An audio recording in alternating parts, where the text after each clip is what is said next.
We are back at the book of Revelation. We're in chapter 2 of Revelation, and we're going through the messages to the seven churches.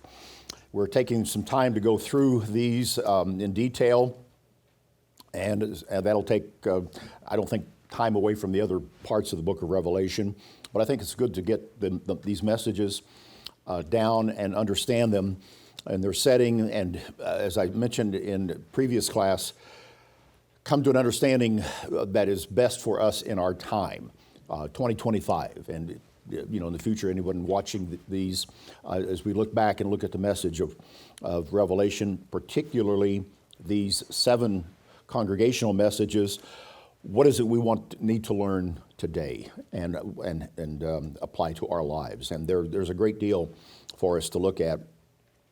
As we're talking here this morning, we are still watching the unfolding of this great, large tragedy in Southern California, in Los Angeles right now, with these wildfires that have devastated tens of thousands of homes and thousands of acres of land in one of the most desirable, beautiful parts of the United States of America.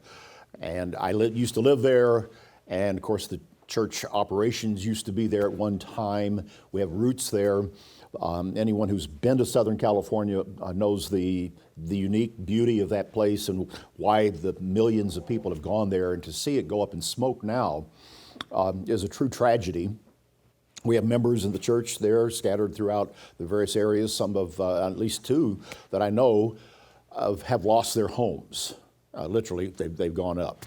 Others have been displaced for a period of time, and I certainly hope no one else does, at least of our fellowship, but there have been many others. And when as you look at that and try to figure it out, what does it mean and what should we draw from it, I think the best thing that can come to me is, since we are right now looking at these messages from Christ to His church, there are specific things that Jesus wants the church to know, His body, His spiritual body today.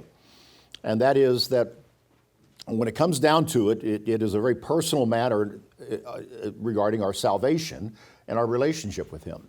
And to these churches, he says, repent. He says, listen to what I'm saying. When he says, listen to what the Spirit says to the churches, essentially, it is what Jesus Himself, the head of the church, which is His body, a spiritual organism, is saying to the church. So hear what I'm saying to you. And to all of them, it is to overcome. And the only ones that can overcome are living beings who are listening to the message. So again, I say, we have to take that to heart when we look at a tragedy that is impacting people in California, and we look at what the Bible tells us to learn from any type of tragedy, time of suffering, whether it's personal or collective or even national, which the Bible has a lot to say about every one of those levels of suffering, tragedy, calamity that comes. There's something to learn. And as we go through these messages, we will see that God's people at every age have had to face their world, their time, and overcome it, and to learn the lessons of righteousness and how to live righteously within the struggles of their particular period. In the Roman world of the first century, where these messages were first given, it was quite dynamic and quite strong, a bit different than what we have to face today, as I've talked about with the emperor cults, the pagan lifestyle, and demands that put upon an individual who lived in a place like Ephesus or Smyrna, as we'll see, and all seven of these locations, this emperor worship, this cult of paganism that dominated every aspect of life, offers us lessons today in a world that may not look like that world with pagan temples all over the place, but we can see our pagan-derived institutions, holidays, customs, and anything that seeks to separate us from God and cause us to violate the commandments, the law of God, in loving God first and loving our fellow man, that's what we have to overcome. And we have to see that in our own world and our time today.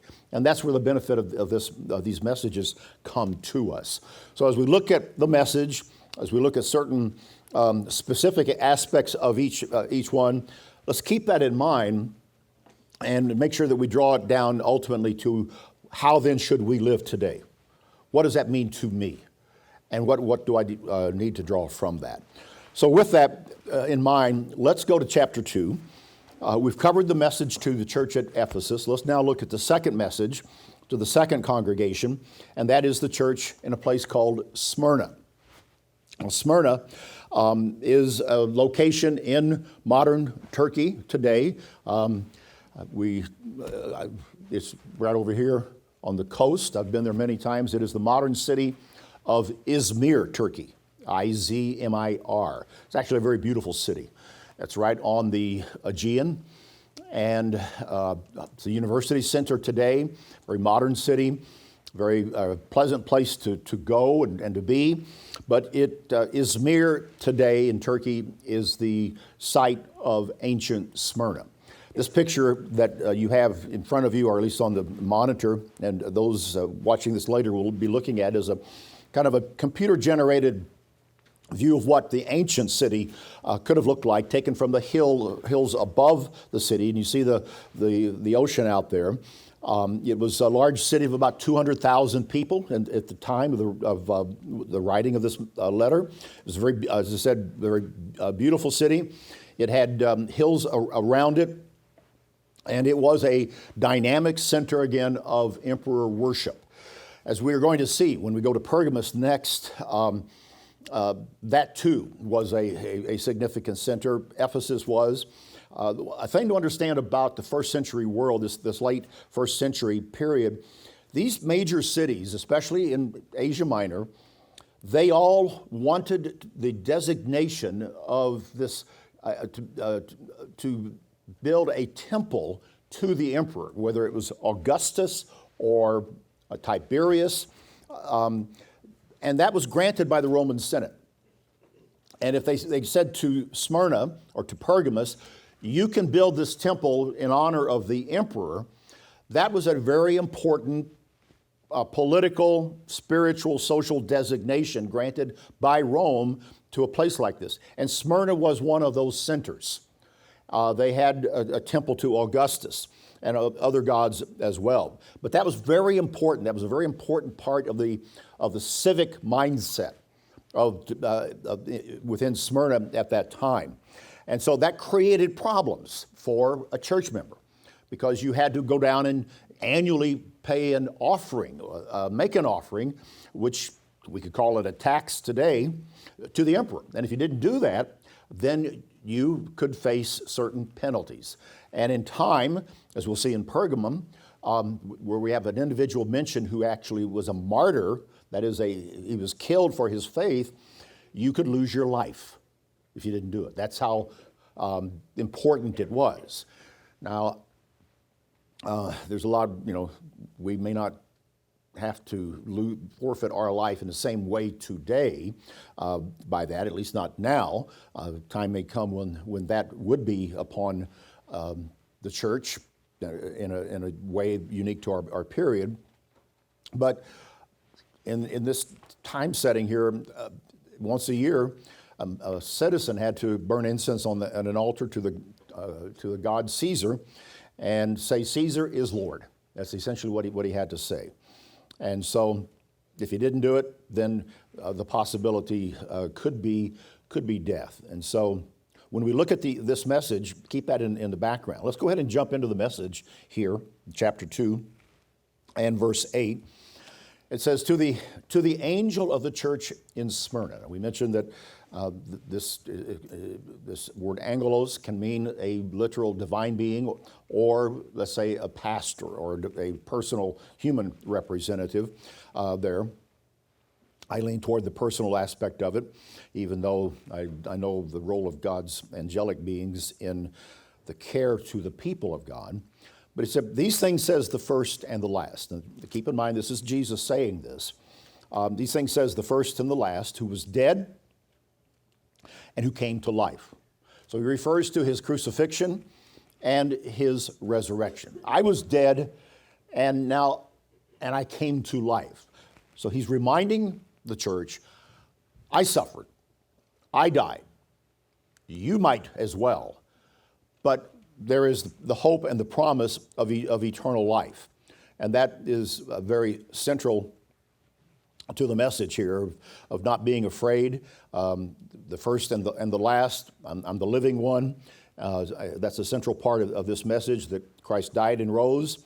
He is the high priest, and it lays out, in a sense, this is what I am, and this is what we're all about.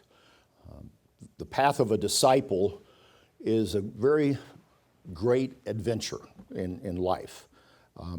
God calls us to receive a crown of life, salvation, and a crown of victory. We've talked about that already, and as part of what the promises to the church is. But in the process, there are challenges. There's overcoming that has to be done to achieve to the blessings and to the rewards of the calling to the life that God has given to us. And that's a large takeaway here.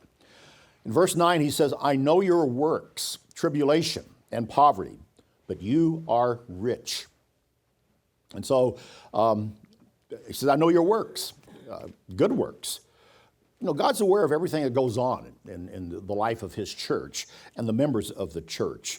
Nothing escapes his attention. He's vigilant. He's diligent. The Bible shows us that in a very, very direct way. Our prayers are answered. He knows our needs. He knows our heart. And because of that, God is very patient. Christ is very patient and merciful, not judging harshly.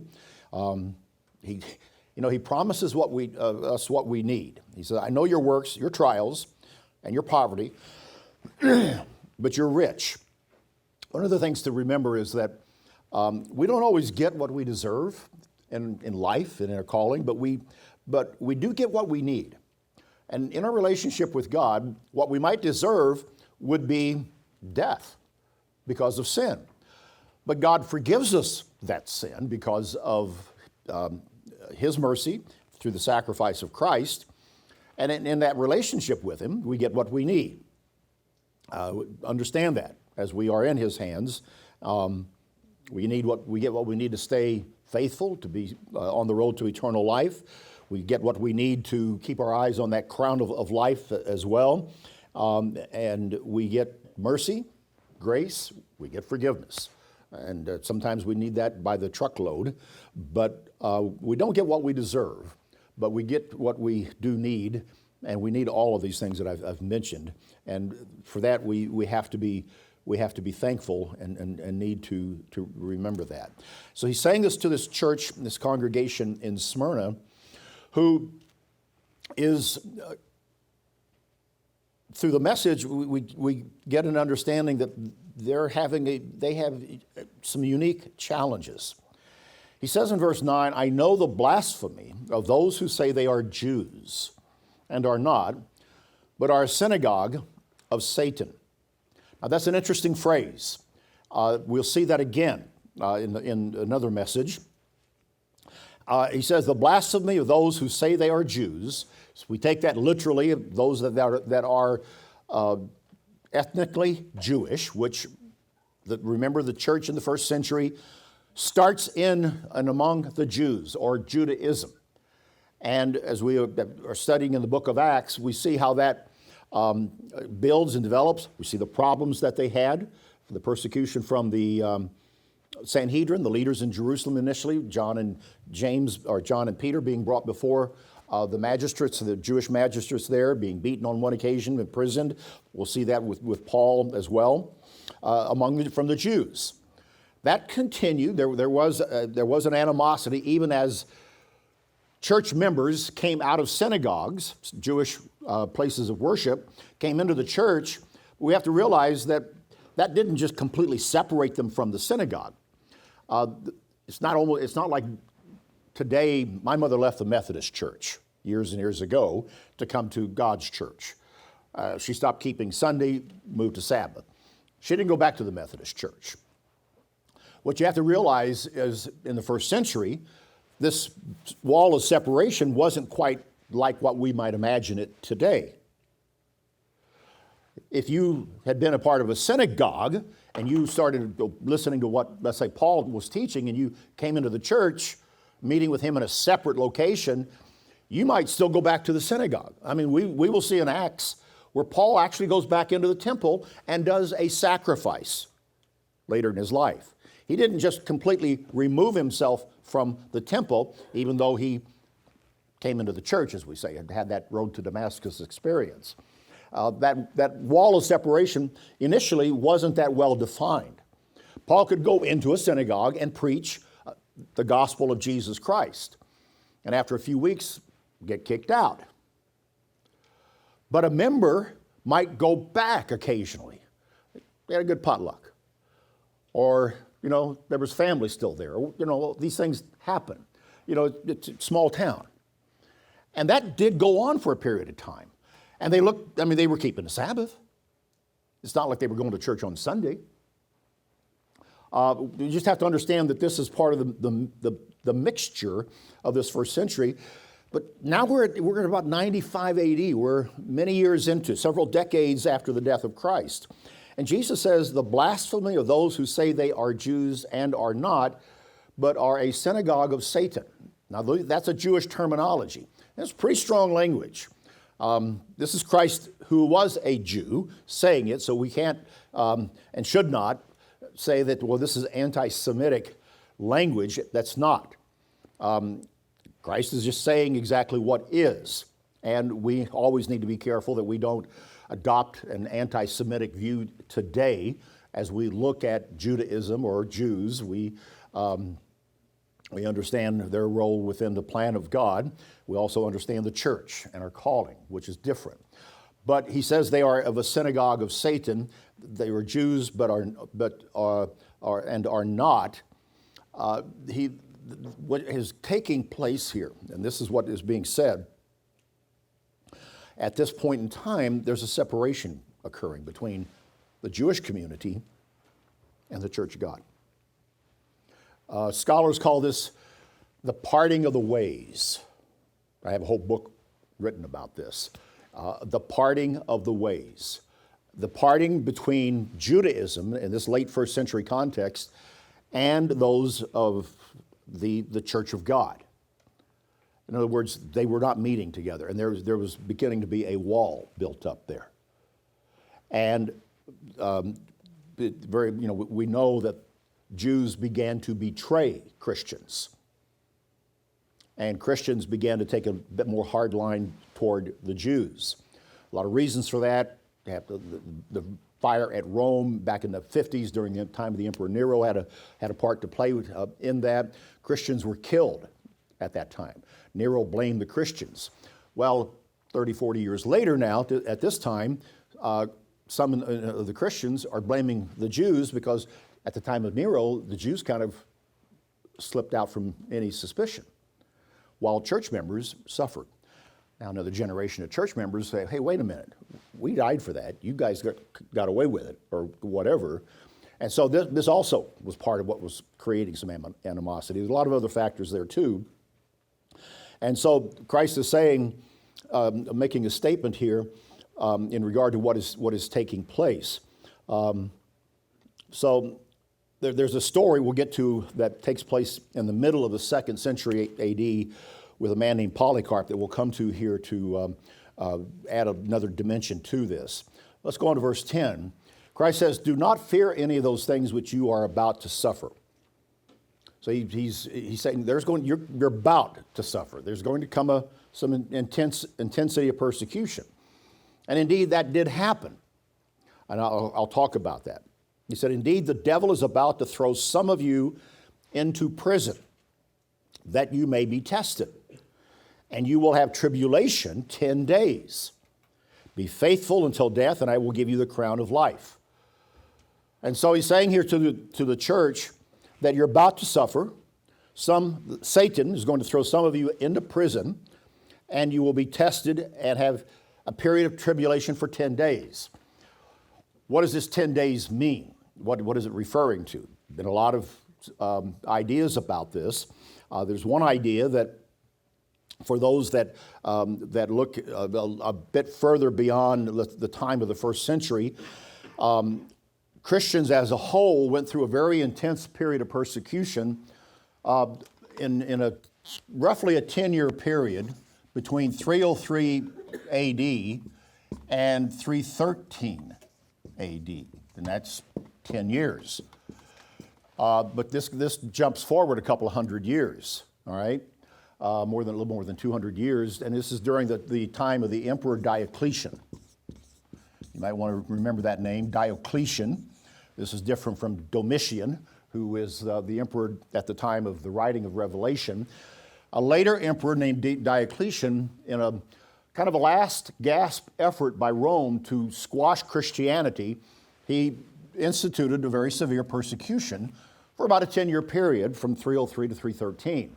And it was empire-wide. It wasn't just on the group in Smyrna.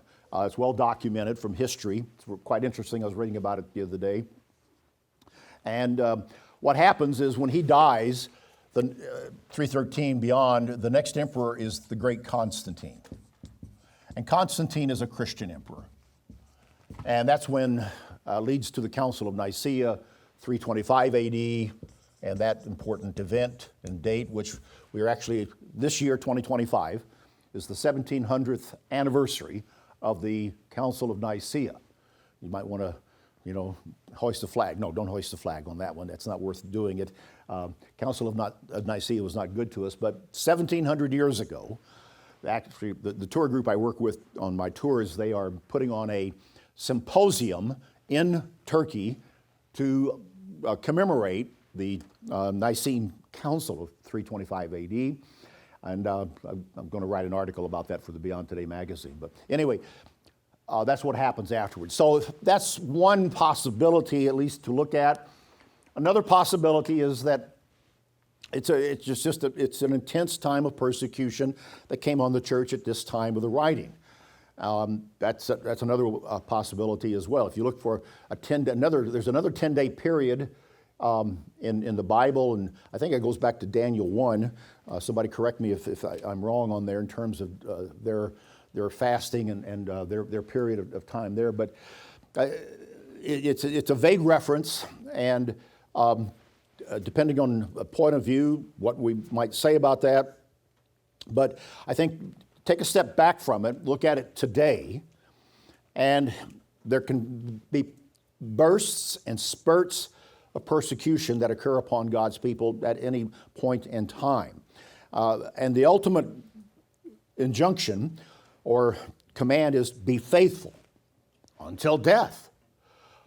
All right, what does that mean for you and I? Well, it means be faithful to death.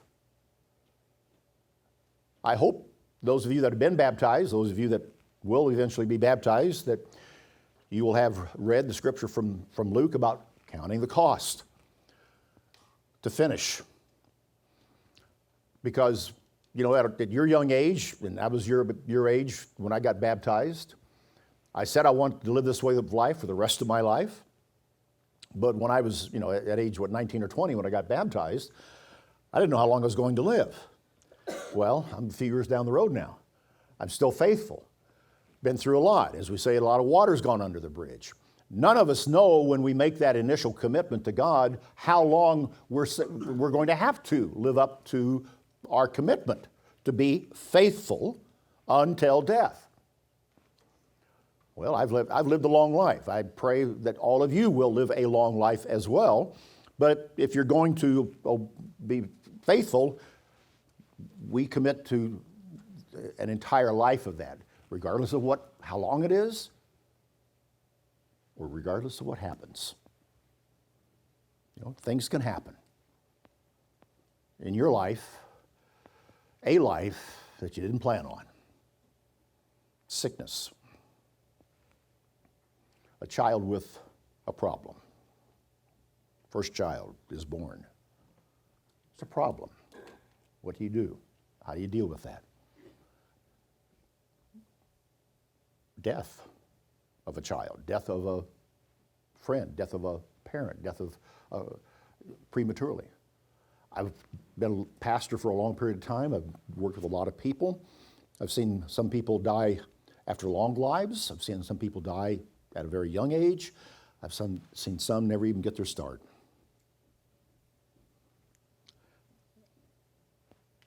You know,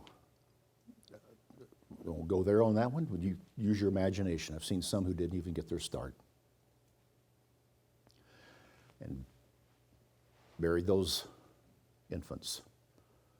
I had a member that I knew in my congregation before I ever went to Ambassador College. He came into the church, got baptized, zealous, good man, really nice guy, older man. Within a few weeks almost after being baptized, he got a diagnosis of cancer and died within a year. I've thought about that man all my life, I think. You know, and I used to really wonder about that. Why would God call him and then he dies? Why didn't he heal him? Why? And God, every one of our lives are in God's hands. He knows what when we are ready, and our faith, and we have to trust that God does do that. God's timing's perfect in your life and in someone else's. That's a reality we have to come to. It's a very key lesson, I think, out of this message to the church in Smyrna, that God knows us individually. The calling to salvation is exact, it's precise, and He will finish the work that He's begun. And what we have to go through, we have to go through. And we have to be faithful unto death. And He promises to give us a crown of life. It's a pretty straightforward message to the church at Smyrna.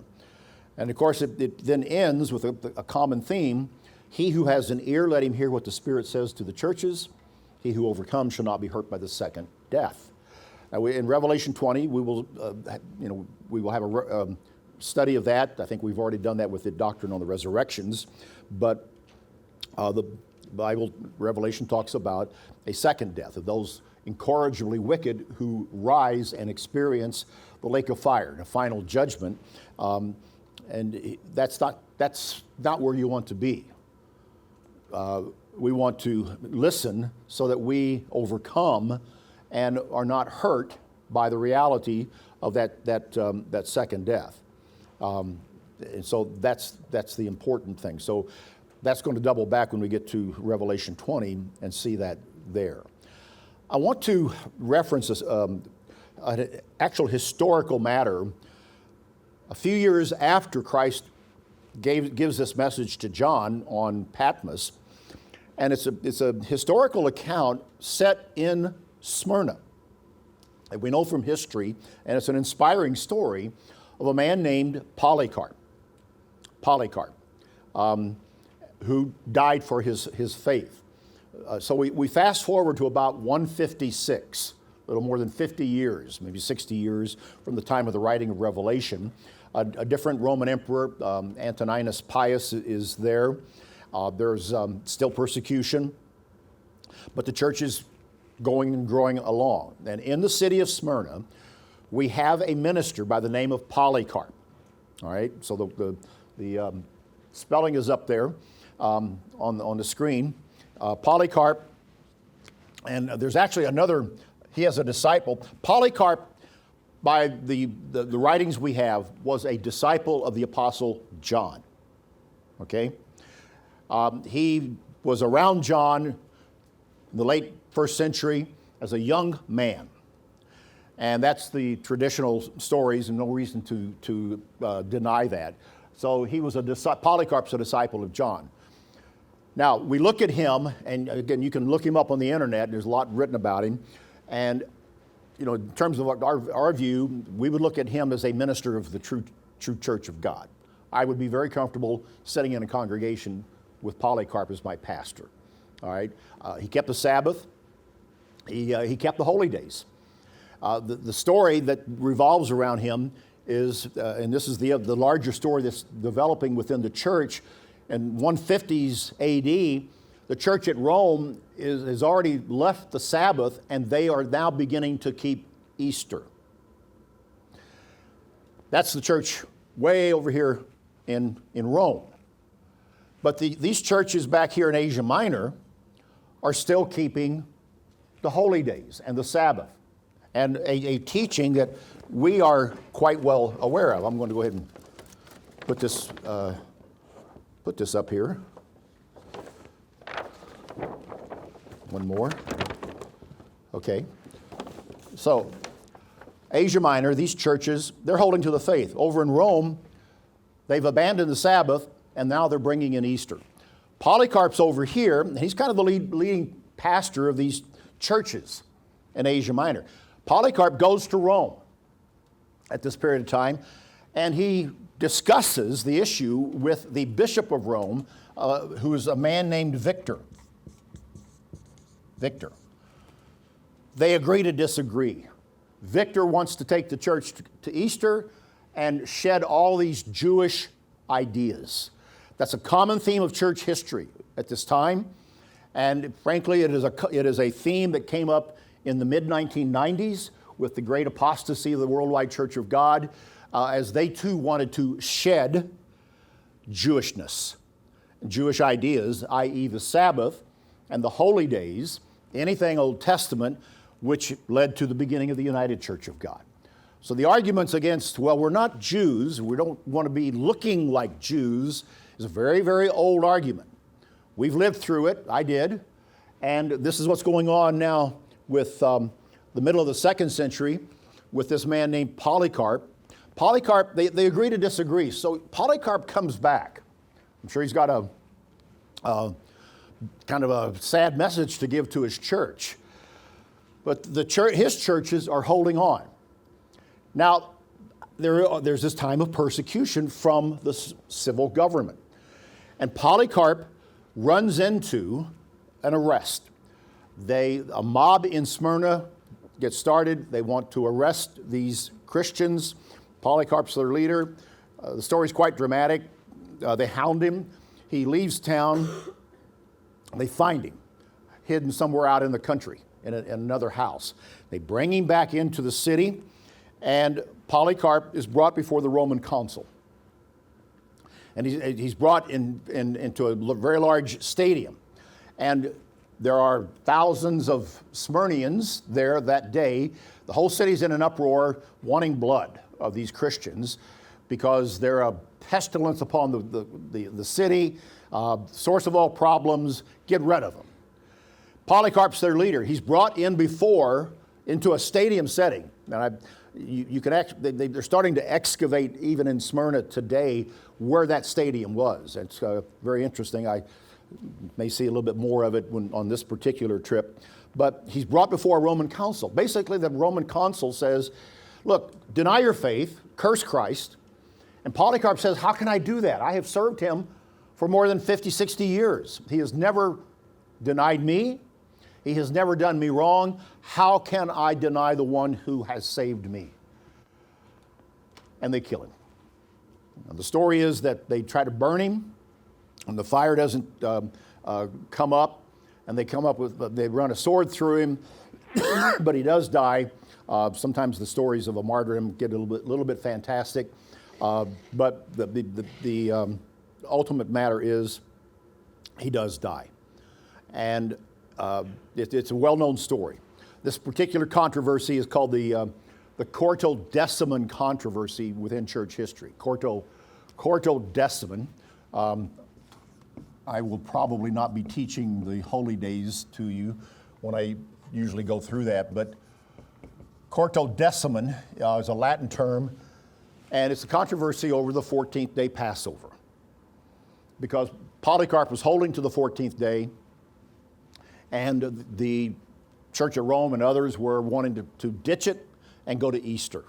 And that's a whole other story in itself, the calculation of Easter. But in history, it's known as the Quartodeciman, or the 14th day controversy. That's what that means, 14. The 14th day controversy. 20 years later, his successor, a man named Polycrates, or Polycrates, depending upon your movie desires and knowledge, Polycrates or Polycrates, his disciple, has to contend with another bishop of Rome, different one at that time, And he holds to the faith. And we have his saying. I'm not going to take the time to read what Polycarp said, but it's a beautiful defense of his faith. And the churches in Asia Minor held on to much of the truth for a long period of time when others were shedding it. But this is what's causing the persecution and the timing of it here. And it is a story from the same generation when Jesus writes that. So it's one of those fascinating stories. So we'll leave that. That's the message to the church at Smyrna. And we'll go ahead and move into the next message to the church at Pergamus. This will take a little bit more time as well, and we'll probably divide this over this class and into the next class, because there's a lot to say here about the church at Pergamus and this location. If you're looking at the picture, if you see that, again, those watching this later, it'll be on the screen there and hopefully left for a period of time. But this is the city of Pergamus as it looks today. And the ruins of temples, a big amphitheater. You see that large expanse right in the right side there. That is an amphitheater, quite dramatic. It goes right into the hillside on which this part of the city was built, which was the civic religious center of the city of Pergamum, as it was in the time of the writing of this message. I've been there a couple of times. We'll be taking a group back there in April. It's a fascinating place, and I'll tell you why as we get into the message and the story here of Pergamus. And I'll warn you, we're going to kind of get back into the Seleucid period of the book of Daniel and that Greek Empire period, because this was part of the Greek Empire that came after the time of Alexander the Great. It was a significant city at that point. And what Jesus says to this church has echoes into our time in a very dramatic way. So let's go to it here in verse 12. To the angel of the church in Pergamus write, these things says he who has the sharp two-edged sword. Wow. A sharp two-edged sword. Now we're getting serious here. We have to turn back to Revelation 1, where Christ is presented as he who has the sharp two-edged sword. There in Revelation 1. And this tells us something about the relation of Jesus with the Roman emperor. Now, again, keep in mind what Pergamus was, again, just like Smyrna and Ephesus.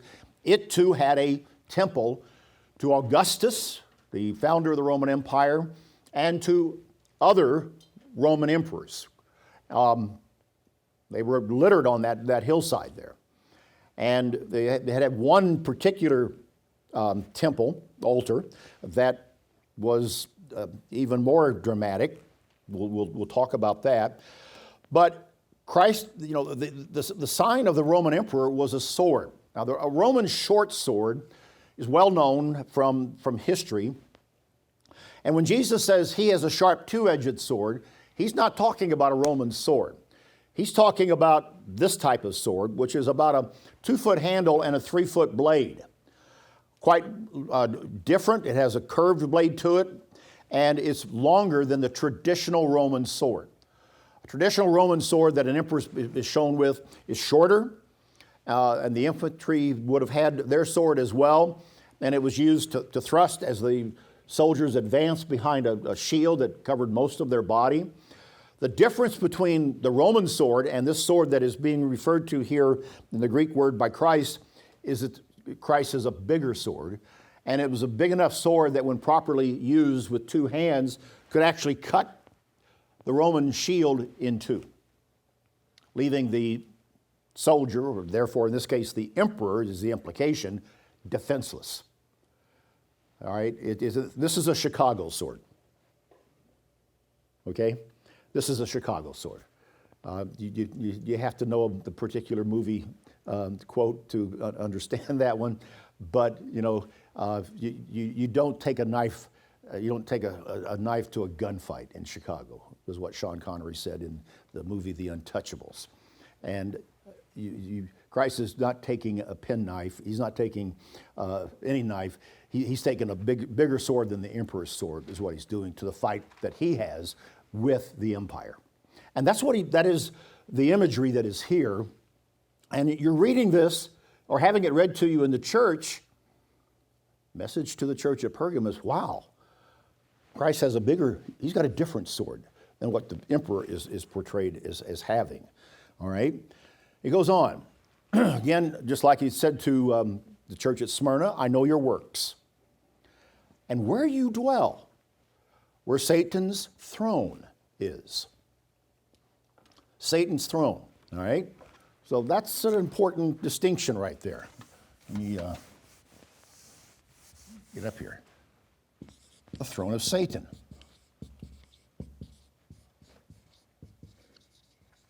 What's he talking about? What would you think about if you're hearing this? That's the position you want to put yourself in. You hold fast to my name, the only name under heaven by which we are saved, the name of Jesus Christ, the name of God and the family of God. Did not deny my faith, even in the days in which Antipas was my faithful martyr who was killed among you where Satan dwells. Now here's a bit more information. We have, this is the only reference in Revelation to a martyr by name, Antipas. Who was he? We don't know. How did he die? We don't know. There's a wonderful book I would recommend if you want to kind of get into the background of this. Is one of these fictional novels based on the story or the factual story. Letters from Pergamum. Letters from Pergamum. I have a copy of it on my Kindle, but it builds a story around Antipas and who he might have been and how and why, certainly how he might have died, but the why is pretty certain. He likely would not bend the knee to the emperor. And some of the stories have him being put into an iron-type calf, large iron calf, stuffed into the stomach of the cavity of this iron monster, and a fire built up under it until it heats the iron, and he roasts alive inside the iron cow. That's one of the legendary stories. We don't know, we're not told that, but that's one from tradition. But he was faithful, and he was killed where Satan dwells. All right? So we have two references to Satan's throne and where Satan lives. Pergamum. Boy, wouldn't that be great as you're having that letter read to you on the Sabbath? You live where Satan lives.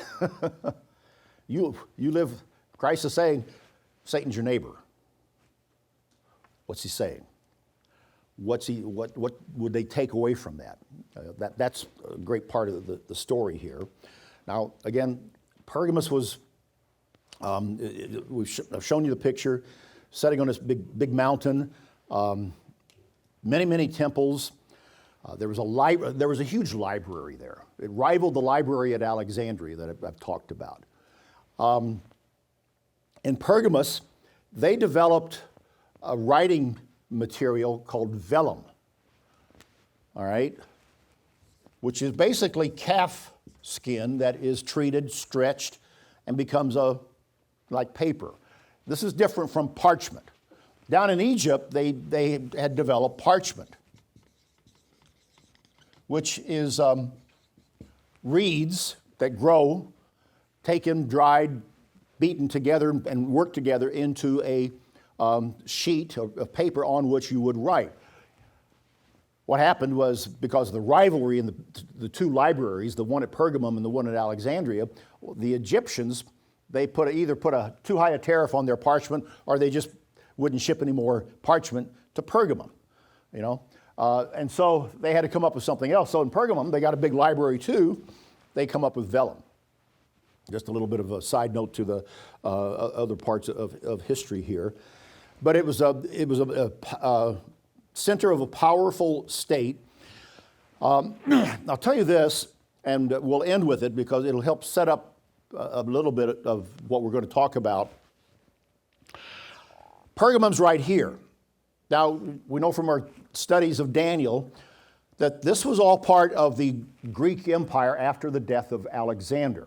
And of course, we studied about the Seleucid part of that. Over here, Antiochus Epiphanes, and the story of Daniel 11. We went through all of that in detail. As a kind of an attachment to that, while not always was this area a part of the Seleucid Empire, they were still all Greek, and they were still all pagan, and there was a lot going on here. And what happens in Pergamum, and it's a very interesting story, I've kind of been fascinated by it for all these reasons. In Pergamum, about very early in the 1st century BC, its last king dies, a guy named Attalus. He dies, and he leaves his empire, and the Pergamum Empire kind of controlled this part over here. He leaves this to the Romans. Not to his children, not to his nephews. He wills his empire, his kingdom, to Rome. This is early 1st century BC. Rome's not quite an empire yet, but they're Pac-Man gobbling up everything coming over this way. And when this is given to them, man, this is opening up the casino. This is pulling the right slot and everything, the money, coins just pouring out. Because this is a very, very rich, wealthy area. Now the Romans have control of it, and it sets off a bonanza and an explosion of capitalism and exploitation. Rome moves in, which is like inviting the wolf into the chicken coop, gives them a toehold over here. This, in essence, is how Rome, that Roman Empire, comes over here, takes over the area of the king of the north, and becomes the king of the north, as we've told that story in the book of Daniel. And then it just, it continues to move eastward and taking over here. So Rome is given Pergamum. Now keep that in mind, because what are we studying in Daniel and Revelation? We're studying what happens and begins at Babylon. The first, and this beast, this power called, the Bible calls a beast that, goes to Persia, goes to Greece, comes to Rome. We talk about the revivals of the Roman Empire down through time. And now, as we're looking historically, we see this beast power, given the city of Pergamum. And Christ says that's where Satan lives. That's where Satan has a throne. Next class, we'll talk a little bit more about what that was, and what it means to the story of Pergamum when we pick it up. So we'll do that next time.